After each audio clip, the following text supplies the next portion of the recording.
Hi everybody, welcome to today's edition of the CrossFit Games Update Show. I'm Sean Woodland with Pat Sherwood. The Masters Online Qualifier workouts have been announced, and last year I thought we threw a pretty legitimate test of these athletes.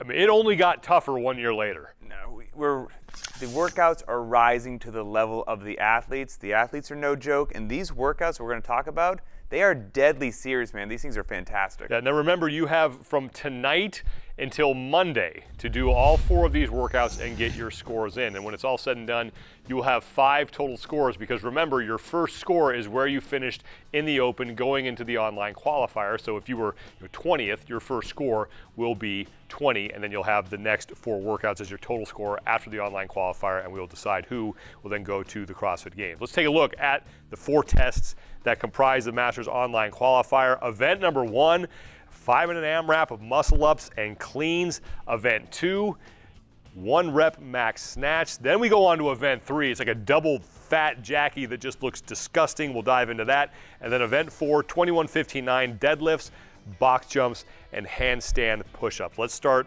with event 1. I mean, this is just stomp the gas and don't stop until the 5 minutes are done. Just a nice 5-minute AMRAP. When I look at this workout, in my mind, it's all about the muscle ups, but don't neglect those cleans. 10 cleans, depending upon your division, at 155 or 105 are really serious, and they will affect the muscle ups.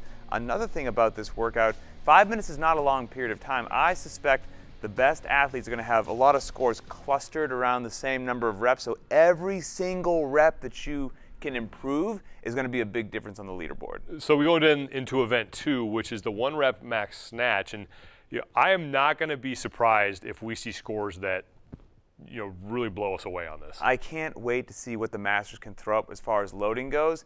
This is a technical movement, and if you're going all the way down into a full snatch, very demanding of flexibility as well. So some athletes might be forced to keep power snatching and can't go down all the way, but I'll tell you what, I also think we'll see a lot of split snatching going on for athletes that can kind of get a little bit more load over their head without going full down into a squat. So now we go to event 3. Now this to me is this is the ugliest one out there. I know you love it. 2 rounds, a 1,000 meter row. Then you do 50 thrusters at 65 for men, 45 for women, and then 30 chest to bar pull-ups. You do that twice. Why wouldn't you? It just hurts to read this thing. And here is the really nasty twist on this, is that it's for time. It's not an AMRAP. So there is no time cap on this workout. It just takes you as long as it takes you. Here's what jumps out at me. You can win the row and lose the workout. A lot of us learned that on 15.5 as well. This is not a sprint. Regular, just Jackie, that kind of falls into the sprint category, and some of the best in the business yank the hell out of the rower and then still have enough steam to do 50 empty thrusters unbroken and then 30 regular pull-ups. This is a totally different animal. So find a pace. Maybe you need to test a couple segments, see where you like. But this workout, this is going to beat you up. You do 100 lightweight thrusters and 60 chest to bar pull-ups with 2,000 meters of rowing, you're going to feel it. So finally we go to event 4, and this one doesn't look much better. 21-59, deadlifts at 225 pounds for men, 155 for women. A box jump at 24 inches for men, 20 inches for women, and then handstand push-ups with the same standard we saw in the open, and that to me that's the crux of this workout almost. Yeah, the handstand push-ups, so at least everyone kind of got a taste for those earlier, right? So if those got under your skin a bit, practice the technique. Make sure when 3, 2, 1, go happens that you're smooth. But also don't underestimate that box jump. This is not just Diane that they threw in a box jump. I really think it changes the workout a lot.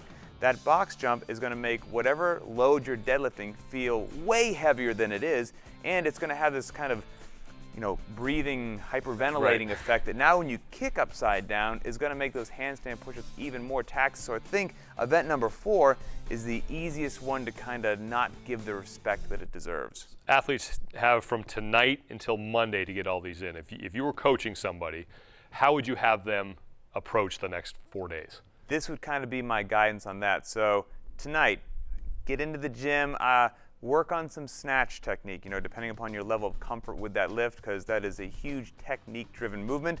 Other than that, I would practice. I'd do maybe 1 round really fast of the muscle-up clean workout just to kind of see how that feels.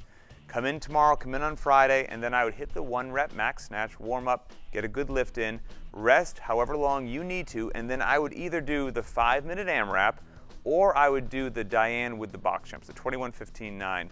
And here's how that decision would be made. If you struggle, you get muscle ups in one, the handstand push-up in the other. Most people struggle with one of those, if not both. So whichever one you struggle with more, I would do that one because you're fresher before you do all these other workouts. So knock out whichever one makes sense.